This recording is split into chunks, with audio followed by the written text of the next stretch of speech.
He should be the candidate, do you? No.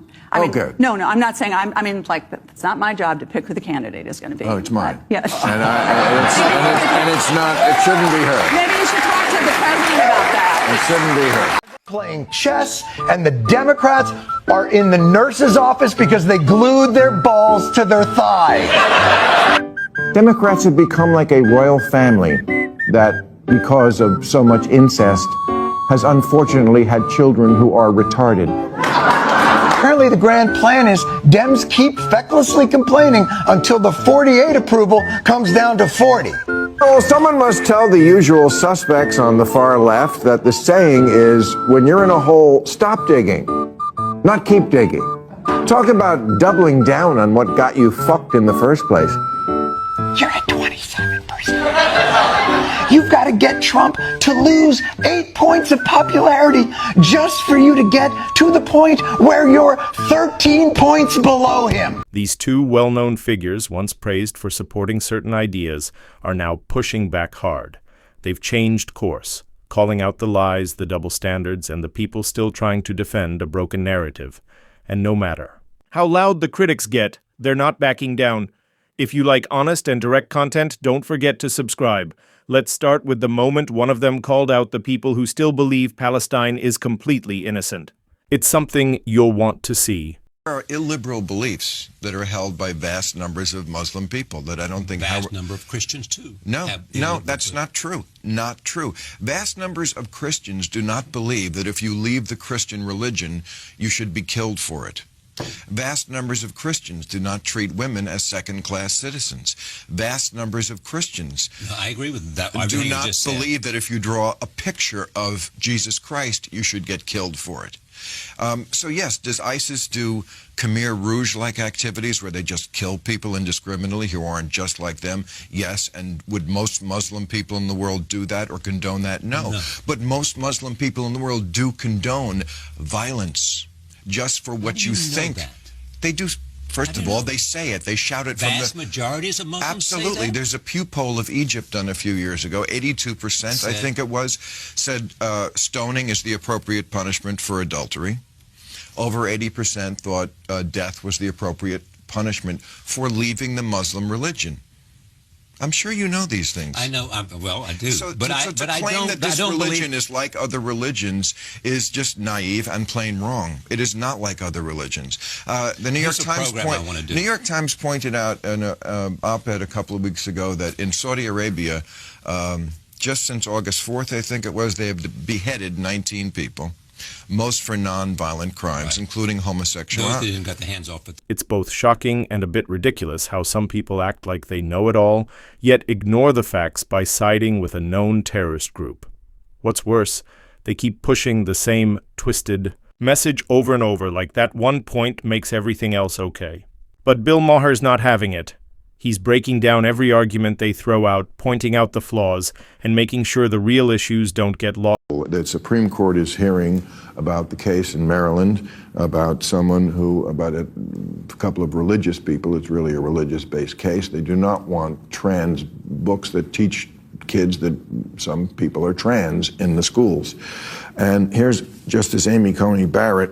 She's quoting from one of the books. When we're born, people make a guess about our gender and label us boy or a girl based on our body parts. Sometimes they're right, sometimes they're wrong.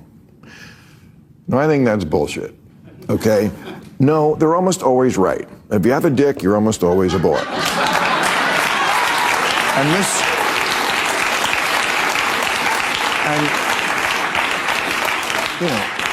I think it's okay to teach kids, first there's a default setting for humans, and if you're not part of that default setting, it doesn't make you a worse person. These things happen. I mean, it's on the right. They don't even believe that trans is a thing. It is a thing. But it's not a thing that happens like this, where, well, we don't know, jump ball, every baby is a chicken. And even Elena Kagan, one of the most liberal judges, said, I suspect there are a lot of non-religious parents who also weren't all that thrilled about this. This is the kind of issue, it's one of those 80-20 issues that the Democrats have been on the wrong side of.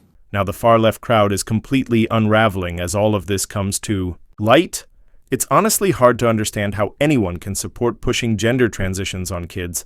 It just doesn't add up for most people. But that's the pattern. They keep doubling down on the very ideas that have already cost them support. And it doesn't stop there.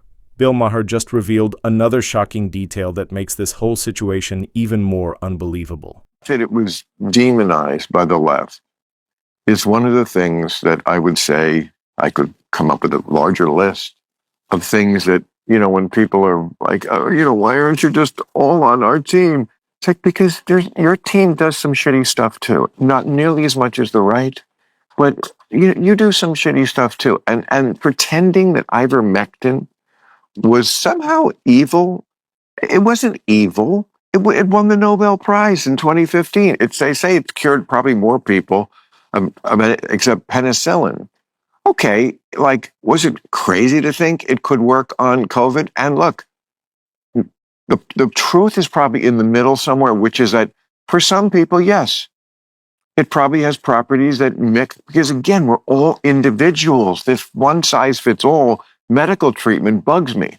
So, could it work for? Yeah, I've certainly heard from people anecdotally. They call it in Africa. They call it Sunday morning medicine, because everybody on Sunday would pop it again. The truth is obvious now, but the left wouldn't even consider that a low-cost, off-patent drug might challenge their billion-dollar vaccine push. Let's be real. It was never just about science. It was about keeping control. And have you noticed?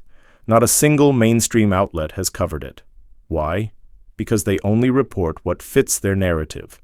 If it doesn't support their story, they just ignore it. Days is that the bad news is it's the worst first 100 days in U.S. presidential history. I can't think of a presidency that had it worse. But the good news, I think, for the country is it's the worst first 100 days in U.S. presidential history.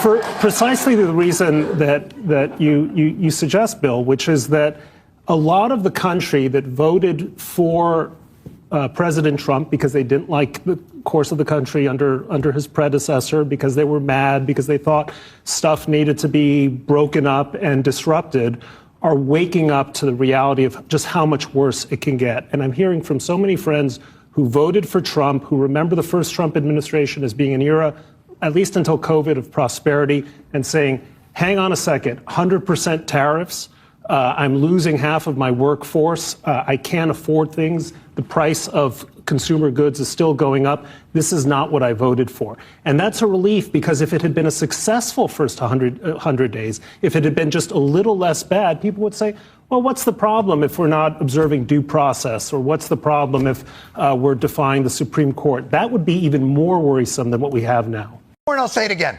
Republicans are playing chess, and the Democrats are in the nurse's office because they glued their balls to their thigh. That is what is happening. I'm not sure what world this guy thinks he's living in, but the truth is, we're actually winning the tariff battle. If you don't realize how much money we've been losing each year from unfair trade deals, then you're missing the bigger picture.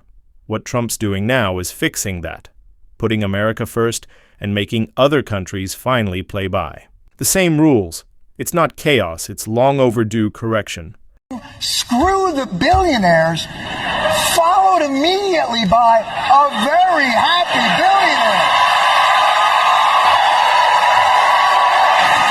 It's all okay if it's our billionaire.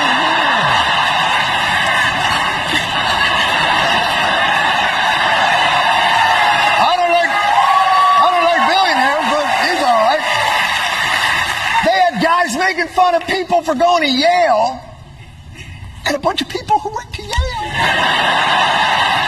The Democrats had people who prosecuted sexual predators and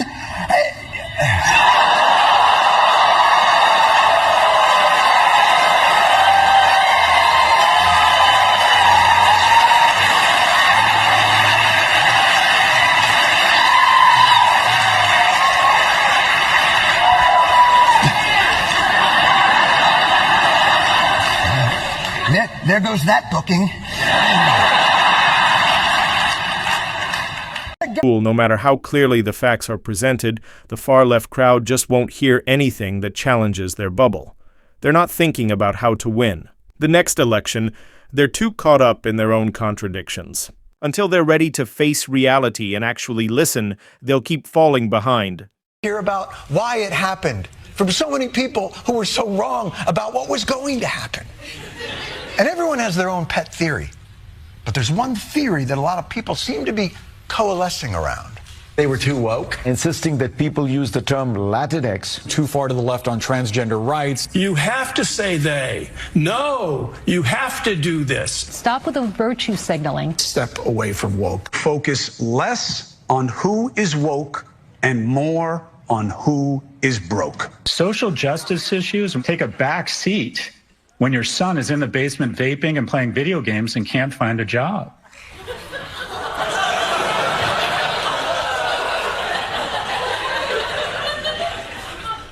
I feel like that last guy was really venting more about his son. Everyone's talking about this wokeness theory, from cable news to the op-ed section. I only have one problem with the woke theory. I just didn't recall seeing any Democrats running on woke shit. These were the commercials I saw for the Democrats. Sherrod Brown is working to fix our border crisis. Mondaire Jones is working to secure our border. Pat Ryan is restoring order at our southern border. I'm Laura Gillen, and I'm here at the border of Nassau County. We're 2,000 miles from Mexico, but we're feeling the migrant crisis almost every day.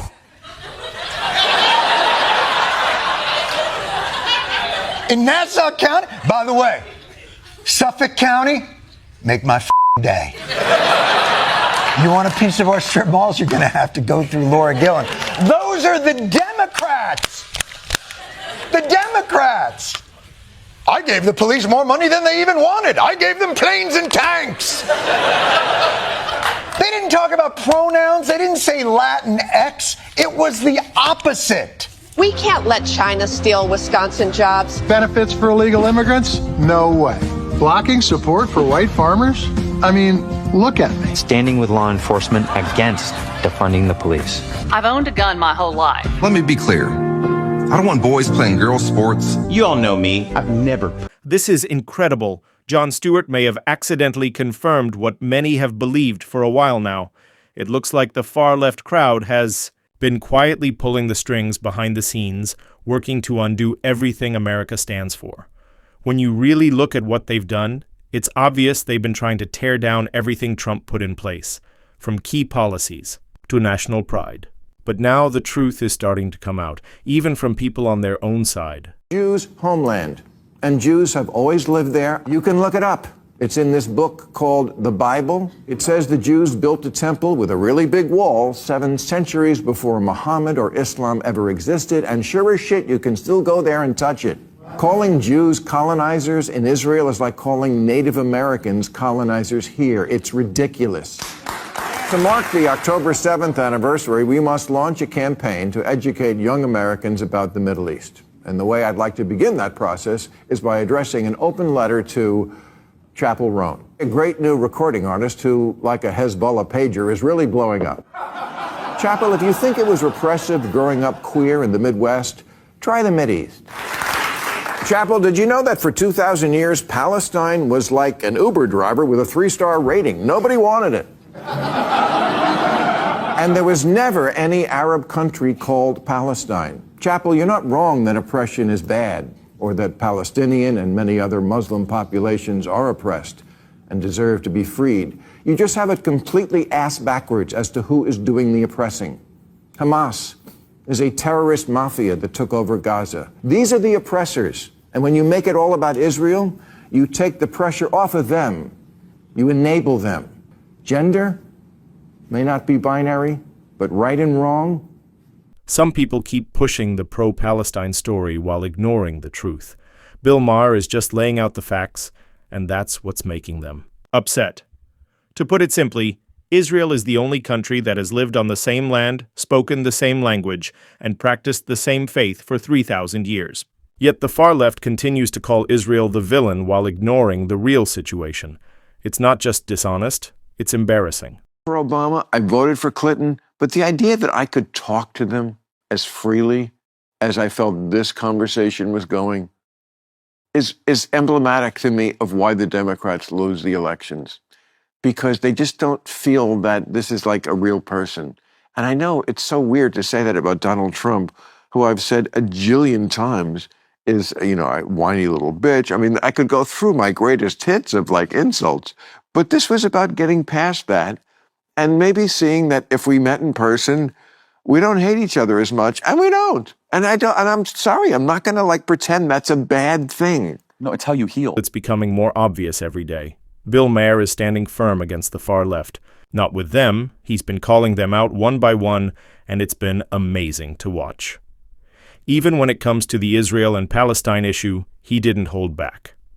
Just listen to how he breaks down their arguments one by one. Anyone with common sense can clearly see exactly what he's saying.